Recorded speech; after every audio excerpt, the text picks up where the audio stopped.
the sentence is now just being read.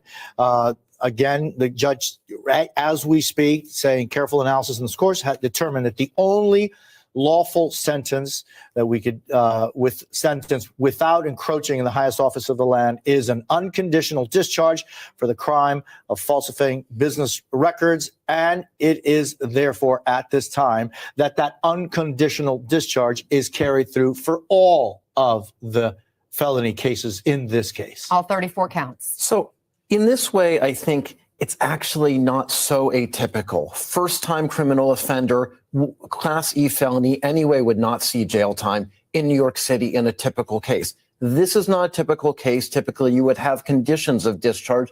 And this judge is, I think, doing a good job of balancing the fact that, yes, he's about to be president. Yes, it's atypical, while still respecting the rule of law. So this is over. This is over, guys. I just wanted to mention, Merchan's already off the bench. We were told as soon as he said, at this time, I impose that sentence to cover all 34 counts. I wish you Godspeed for your second term in office. Thank you. And Donald Trump, president-elect, hangs up the video call. So all told, this, 30-something minutes. Yeah, not shocking. This doesn't need to be a whole played out in front of the TV cameras. Judge Merchan is doing his job. I mean, this is almost like the ghost of Jack Smith, not yet, biting Donald Trump on the behind. And you know what? At the end of the day, incarceration or not, you are a felon. No matter what he says, no matter how many times he jumps up and down, he has a right to appeal, and ultimately that will be decided. Donald Trump is a felon with a capital F, period. And no punishment. But we did hear the prosecution go pretty hard at Donald Trump, even knowing that no punishment was coming. They, in fact, recommended unconditional release when the prosecution took its turn before Judge Merchan gave his sentence. And I wonder, Kristen, your thoughts on how the prosecution approached this moment today, the end of their case, and obviously it may not be the very end of the line. So how much of that was lingering in their mind in terms of what they said today? I think it's important to think about the criminal justice system not only in the form of punishment, but more importantly in the form of accountability. And quite frankly, the fact that DA Bragg set out and has openly stated repeatedly, this is about accountability. This is about accountability. And then in his petition papers in response to Donald Trump trying to push away or dismiss the case, right, to try to stretch that presidential immunity, DA Bragg's made very clear that his intention was accountability. And that's why he said, listen, if they're going to argue that this needs to be dismissed in the interest of public interest because of the fact that it's going to hinder his ability to really follow through and be a president, then give him unconditional discharge. Still allow him to be accountable, to be saddled with that felony conviction, those felony convictions, I should say, 34 of them, but let him know that this type of misconduct cannot go forward. So, Adam, talk to us about unconditional discharge, what it means and what does that carry?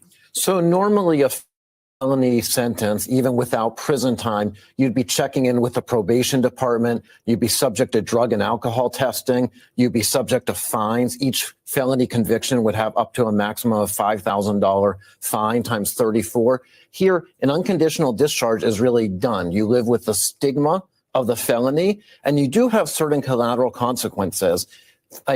Trump had a gun permit. I believe that the NYPD has now rescinded his gun permit.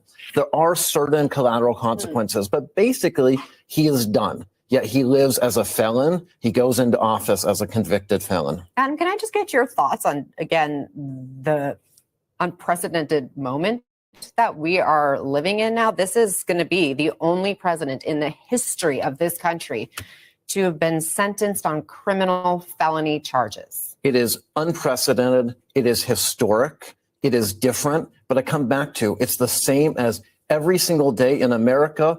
Criminals are convicted for their crimes and go and move forward with their lives carrying that stigma of a felony conviction. So, Jeremy, now clearly, and Blanche said that in the beginning of his comments, that this was all going to be grounds for some kind of legal maneuvering going forward to appeal.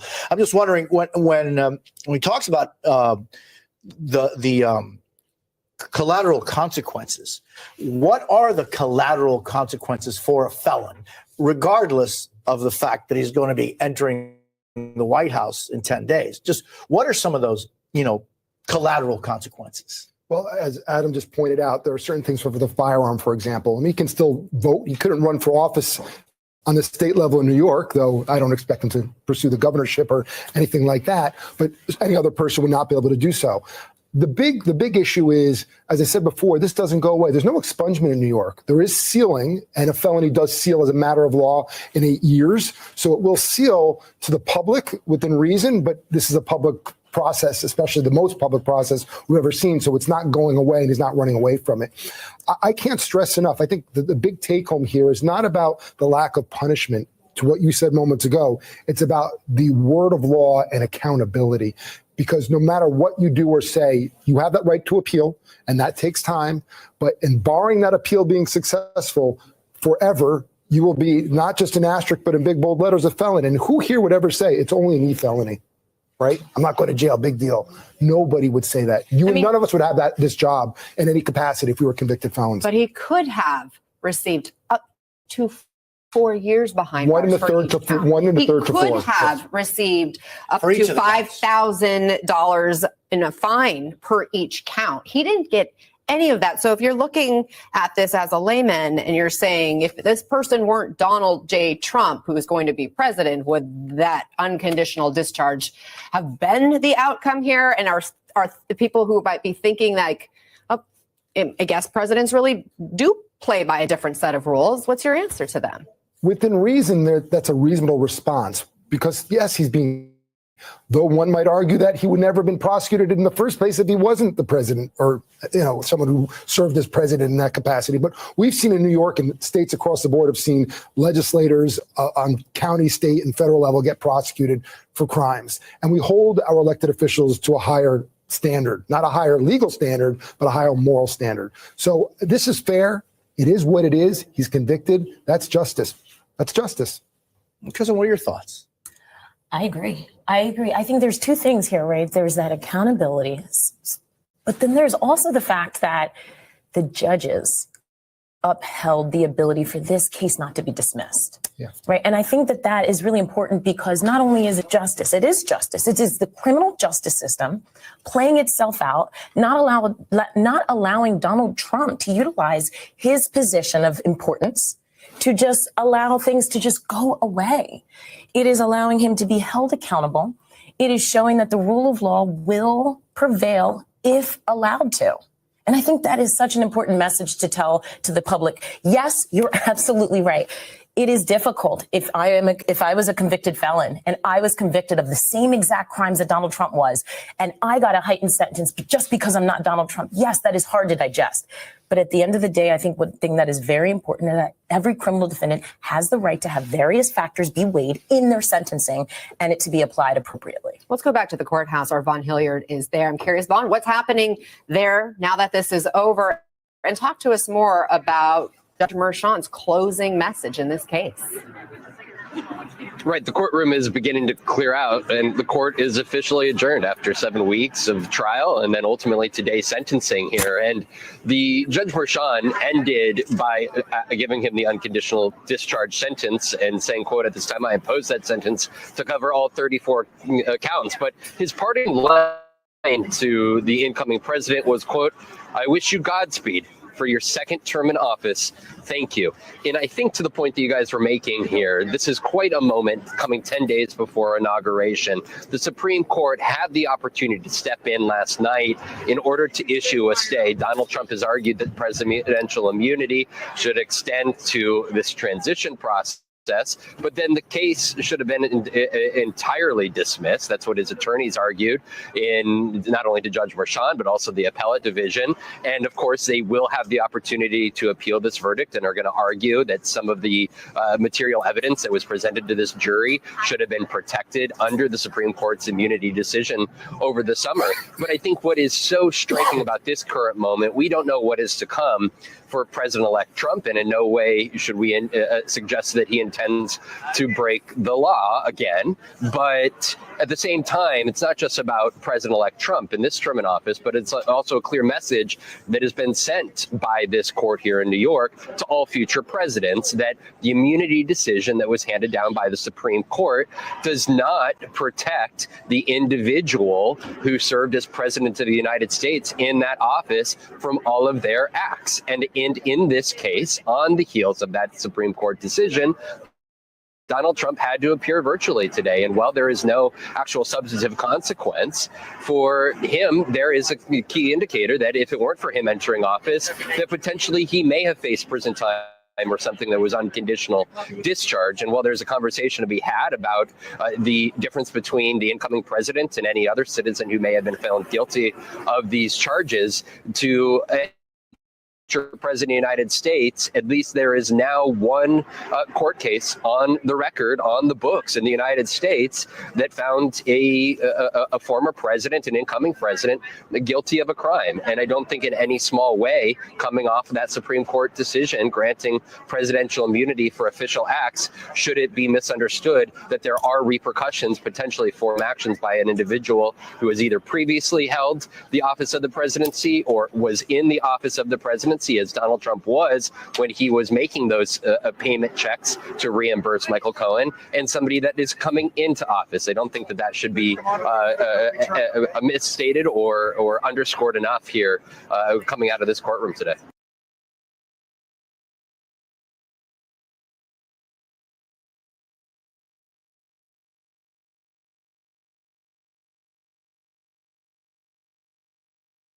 Now, wow, Trump has been sentenced, but no penalty. Eh? Kene? Kene said, I've never heard that before. Well, it is what it is, right? So.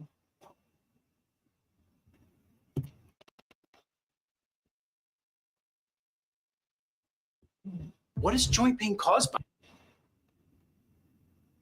Grab some Mando.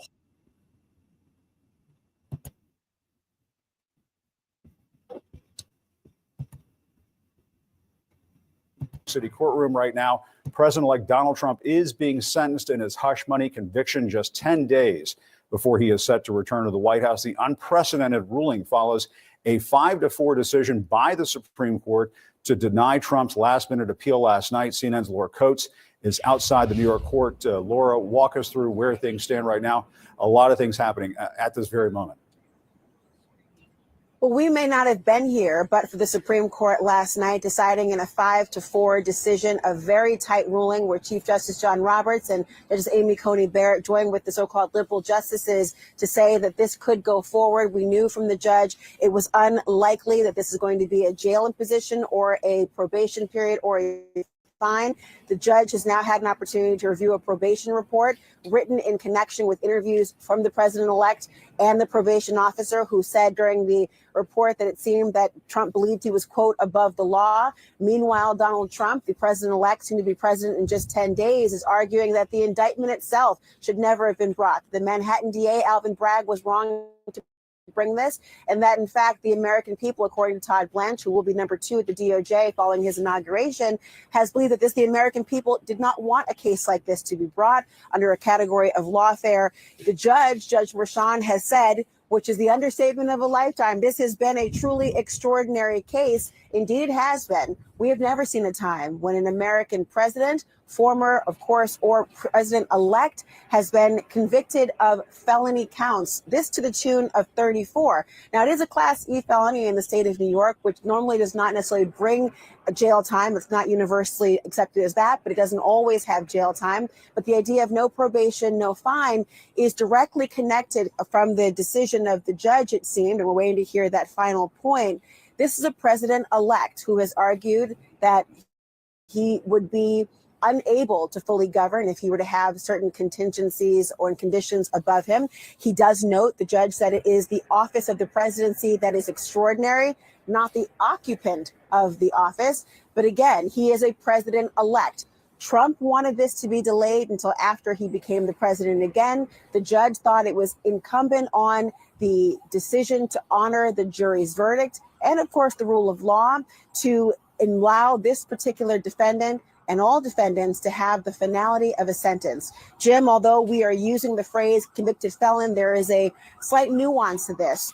It is not a done deal until after the sentence. And then that's the catalyst to be able to have your full appellate rights and go after all the different legal issues here. Mershon says that once the courtroom doors closed, the trial was no different from any other in the courthouse. I was in that courthouse. I got to tell you, what was so extraordinary, aside from the fact that it was the former president of the United States there, is that he was being treated and in a courtroom, unlike any other, not like any other defendant, when the rule of law and the criminal prosecution and the weight of your name after a jurisdiction versus is in front of you. Yeah, and Laura, I guess when this is all said and done, and you were just saying, and we've all been saying, we expect there not to be a sentence of jail time or anything like that for the president-elect. But take us through the next steps. He'll be able to appeal the conviction. That process continues on even while he's president? Oh, yes, he wants it to continue on. He does not want this title of convicted felon. He does not believe that this case should have been resurrected according to the laws and on the books. But remember, ever since this case even started, he was convicted and a verdict entered back in May of last year. The Supreme Court has issued this interim opinion about immunity, that not only can you not prosecute a sitting president for official acts, but you can't use official acts to then form the basis of evidence in criminal matters. Trump believes that his statements and statements that were made to people who were a part of the administration and beyond, whether it be Hope Hicks or others, should not have been allowed to be entered into the evidence and therefore could have unduly tainted the jury's view of the case.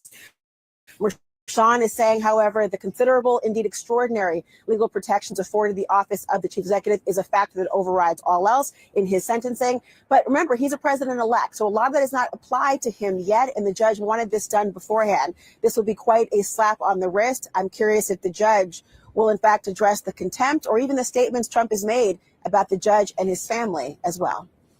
All right, Laura Coates, thank you very much. With me now, CNN anchor and chief White House correspondent Caitlin Collins and CNN senior legal analyst and former federal prosecutor Ellie.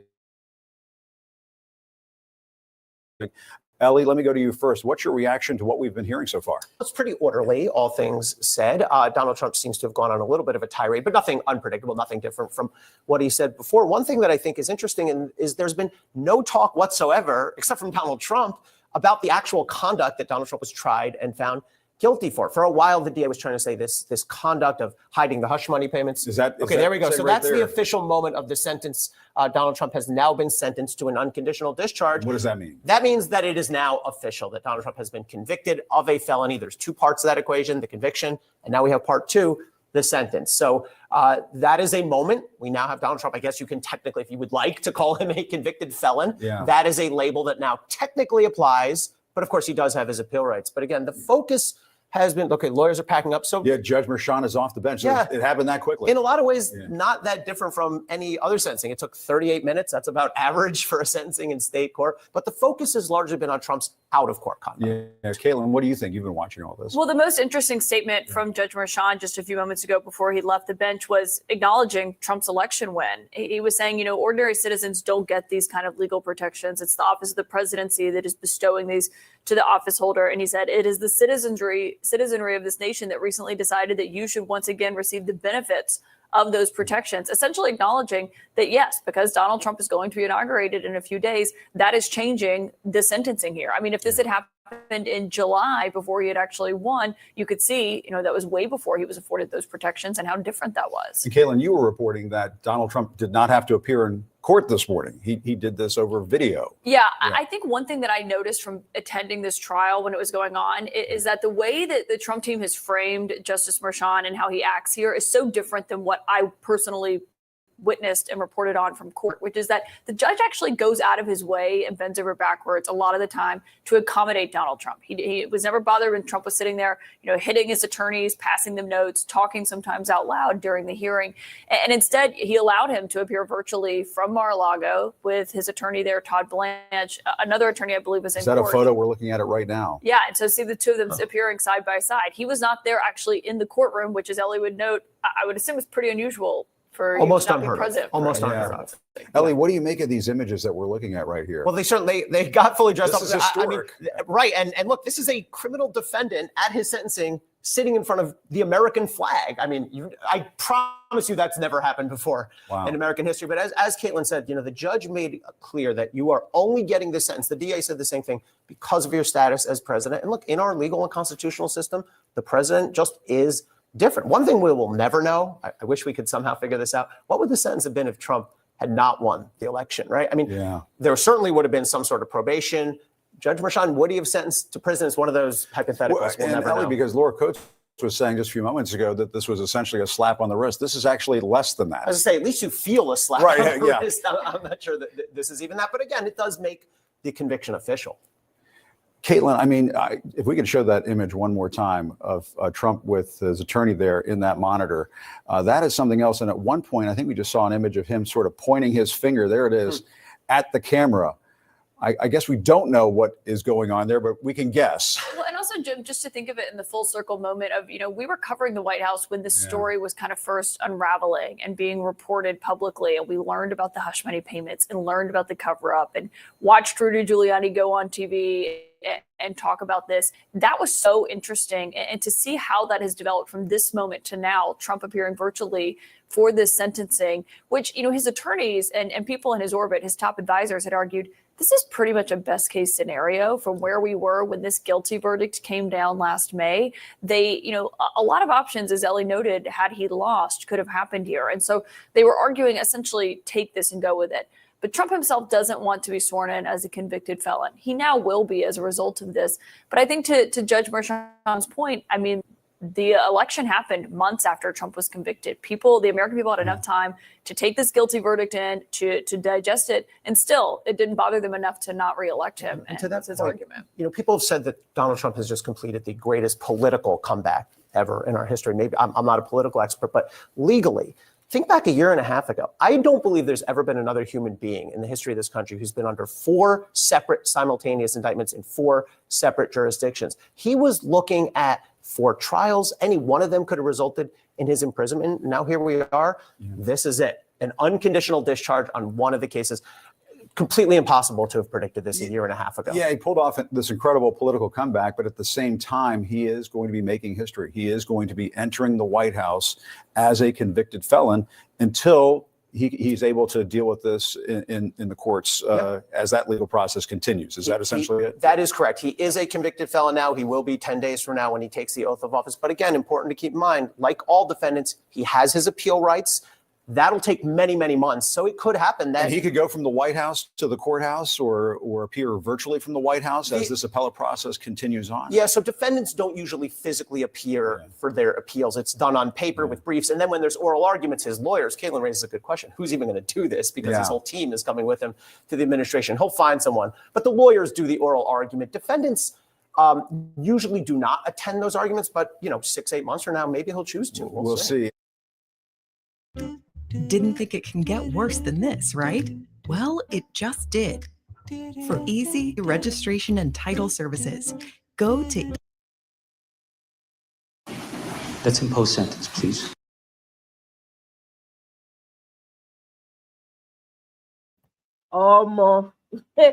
Juxtapose this with what is happening in Nigeria. Juxtapose. This man was sentenced basically on the moral standards, right? Because they have high expectations for their politicians. I mean, you can argue, we can argue the details of it and say, yeah, right, moral call, moral need. But guess what, though?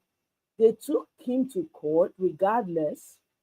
Their intention was that, he's going to carry that, sentencing. Whatever sentencing it is going to follow him for the rest of his life, whether he's a president or not. That's the aim. Do you understand?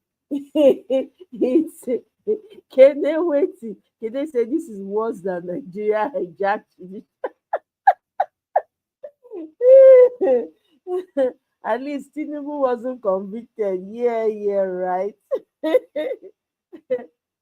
The man has already won election. There's no way they can take that one away from him.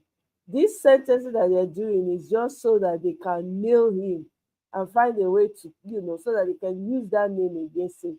Don't you think so? Eh? Don't you think that that's what they're trying to do? At least he go court. Your Tinubu, did he explain to you people what happened, how it happened? Did he even talk to you, Kene? Do you know? I mean, you did not. You don't. You haven't heard that your T-Pain is paying plenty dollars so that they can clean his name, clean that whole drug thing out of his name. I mean, you have not heard. Eh?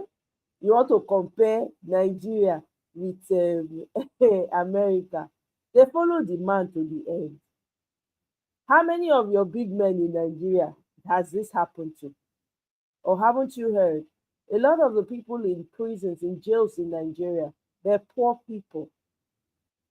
Poor people. That's who they throw into jail. They don't care. Eh? Did you hear that Okoya's children, they went and sprayed money? Okoya, is it Okoya Thompson or whatever, or Thomas or whatever his name is? Eh? They went and sprayed money. Guess who they arrested? The policeman that was with them. They did not arrest the children that were spraying the money. It is the policeman, the poor person amongst them. That's who they arrested. Now people are asking, okay, why did you guys arrest the children of Okoya? Why you were arresting the police? Eh? Then somebody said, well, it's because, the policeman, they expected him to arrest them. But they couldn't arrest the children. See how messed up the system in Nigeria is?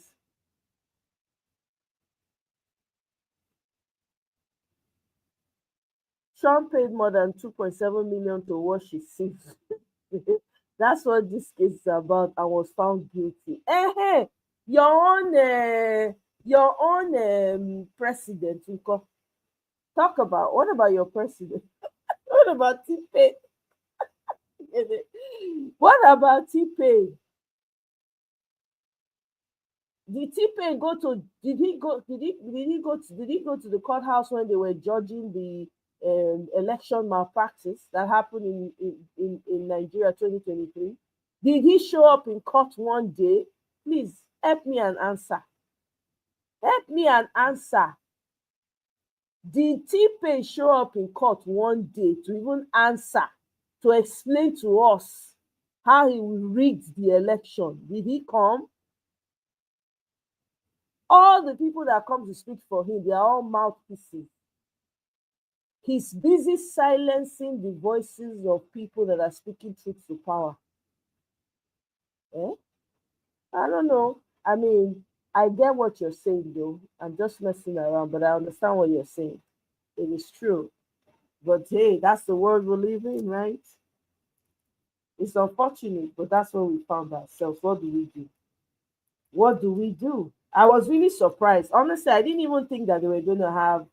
I wasn't sure. Let me not say I didn't think. I wasn't sure how it was going to turn out in the end. I really wasn't sure. I had my doubts, but they went through with it, and they feel like, okay, having a ex, whether not convict, hanging around his neck like a noose is enough for them. Who am I? Right? I know that the public, there will be a lot of people that will not be satisfied with that. There will be a lot of people that will be saying, I beg you, let us hear what I know that. But hey, what do you want to know? What are we going to do about it?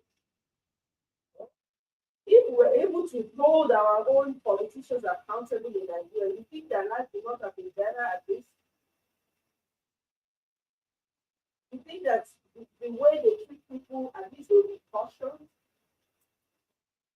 There are no consequences for actions in Nigeria. That's the difference. At least this one showed up to court.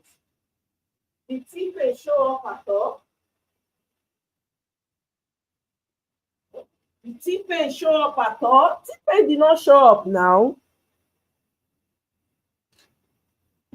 Yeah, they don't want the drama because they know that there will be serious drama with this whole thing. If they had given a different sentencing, I'm telling you, it would have turned out very people for not a lot of people on the Trump side forget. They go, "Mm-mm." They don't want the drama. That's why, you know. Yeah, that's also yeah, that's true. There's a lot that will make even if he was penalized. Yeah, you know.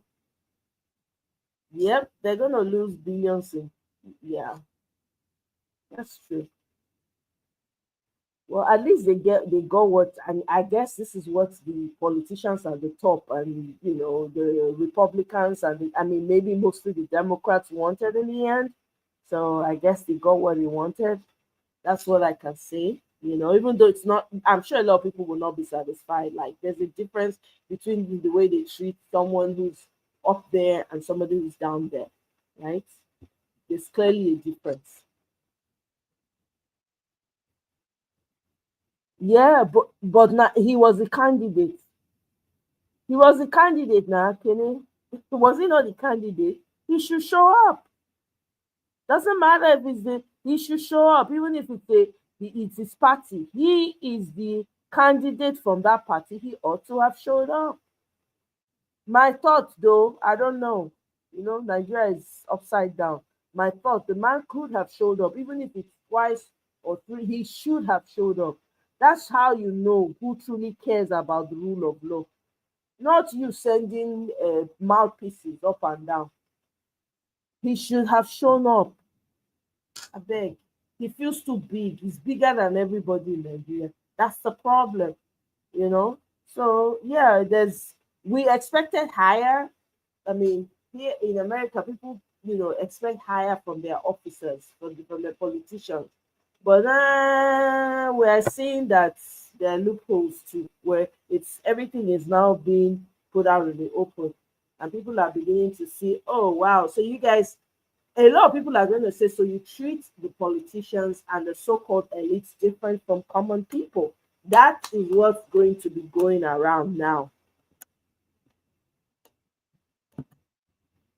And because the reason, for me personally, the reason why I think Atiku and T-Pain did not show up is because they feel bigger than everything. That's what it is.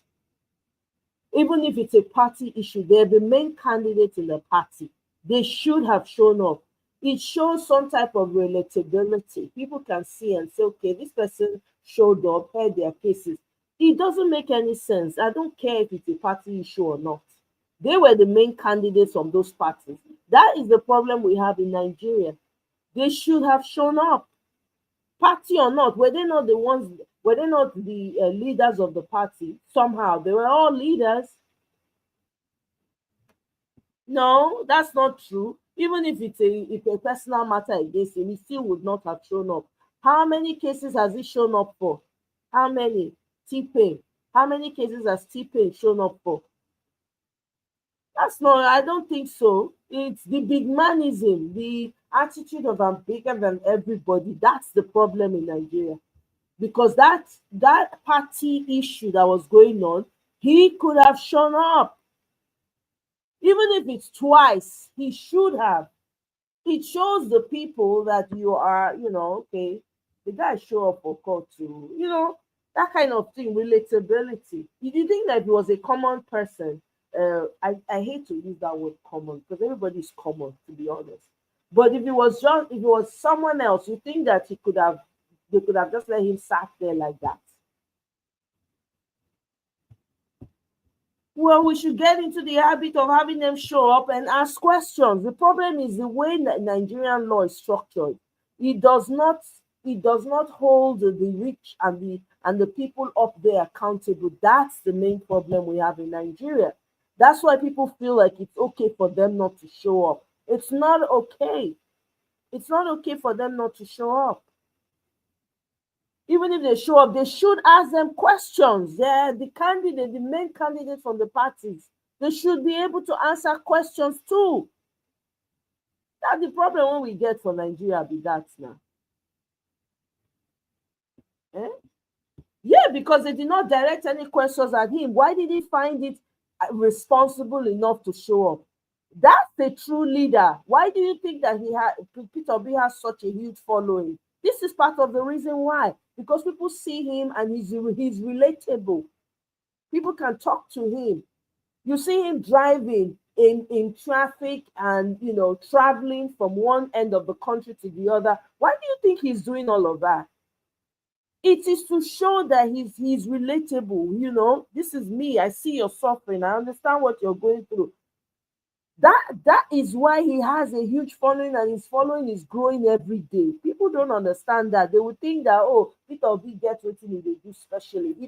He's not doing anything fantastic. That's the basic requirement as a leader. You must show yourself as relatable. People must be able to say, oh, he understands how I feel. Oh, I'm sure you saw the video of Peter Obi going to the IDP camp. You see how people were happy, rejoicing, jumping when they saw him. That is what is expected of a leader.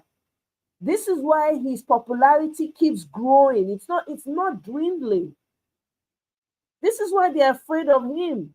This is why when he says something, they are quick to attack him. They want to shut it down because they see that his popularity, they think that he's the one doing it. Maybe he has, you know, a meeting with this huge group of people that, you know, tell him, or maybe he has like a template for people, oh, go and do this on social media. No, people see what he's doing.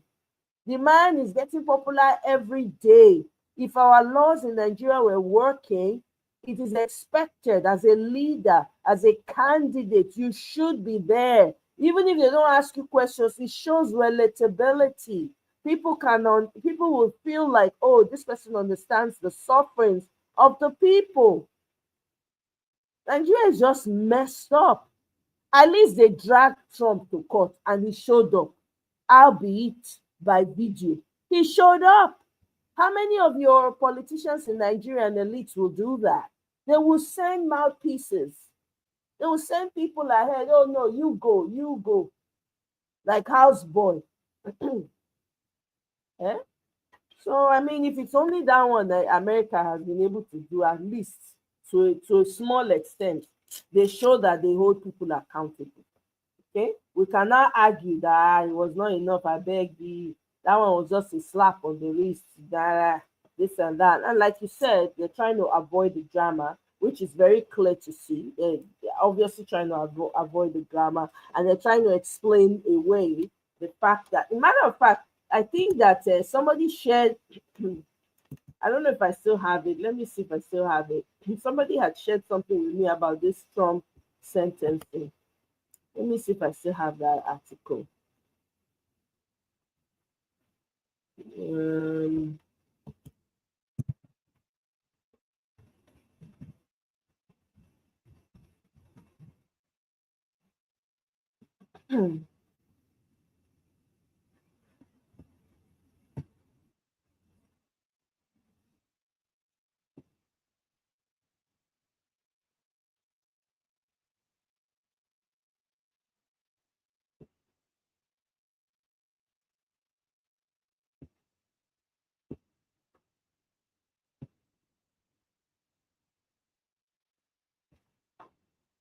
So they sentenced him, right? No prison, no probation, no conditions. Oh, more in this life, everything is not as it seems. Hey,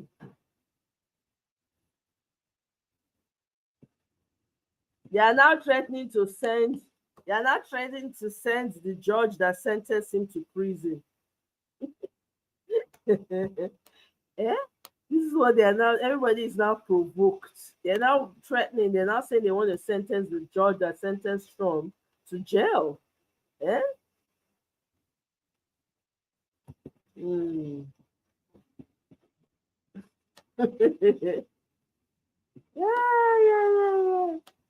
Now, wow. Let me bring Charlemagne the God apparently had something to say about this. Let me bring it here.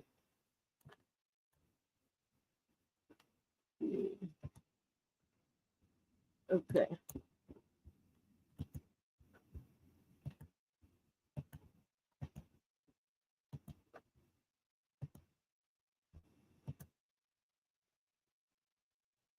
I just don't know who they think they fooling. Like, what type of political theater is this they gonna do today? Like, Trump isn't getting no damn sentence. No. What they gonna really put the 47th president elect of the United States of America in prison? You think he's gonna get probation? Oh, please. They already said he's not. They So said they he's already not putting him in said that he is prison. He's not not gonna going to be- ankle bracelet. That's my point. So what's the point of all of this? Like, They what said is he's even not. the point? Like, what is Well, the we'll point? see. We'll see at 9:30 what exactly happens. So of course this comes as he was found guilty of falsifying business records in connection to hush money payments made to adult film actress Stormy Daniels before the 2016 election. Again, the hearing is scheduled for 9:30 a.m. Oh, with God. inauguration with just 10 days away on January 20th. Yeah. So Bunch yeah. of political theater that's gonna have cable news chatting about nothing all night long, Makes no sense. distracting from actual real issues that's going on in the world. Come on, cut it out. Don't we love a distraction? I just don't know who they think they fooling. Like, what type of political theater is this they gonna do today? Like,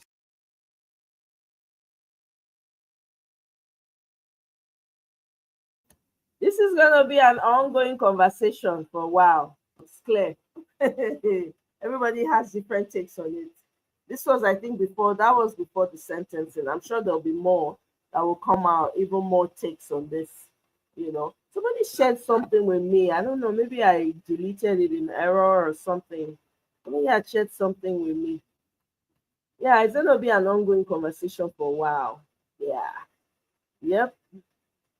Okay, so there is a two-tiered system of justice. This is from Congresswoman Jasmine Crockett, right?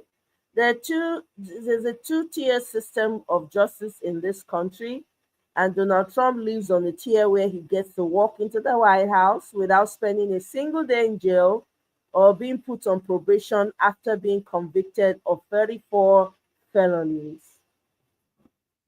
Well, we all know, right? All of us know now. Color dey involved, right? We know, but we not pretend say we don't know. Say color dey involved. Hey.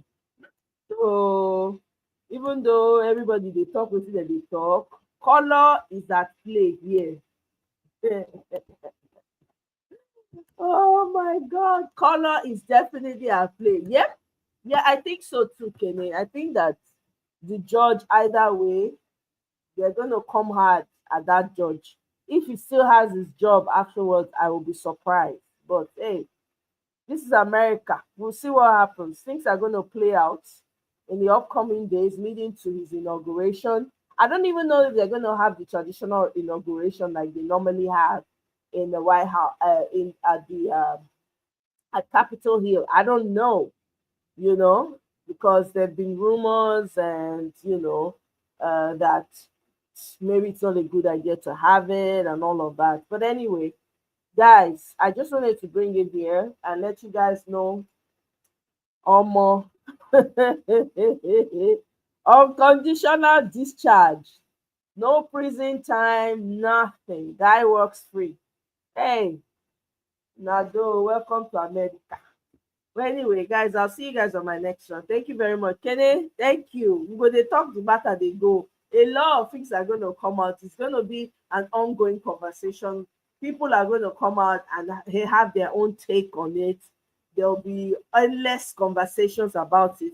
This is going to be part of his administration once he's been sworn in. People are going to be, anything that happens is going to be wrapped around that. So, anyways. Thank you very much for joining me. I hope you have a wonderful rest of the day. Bye.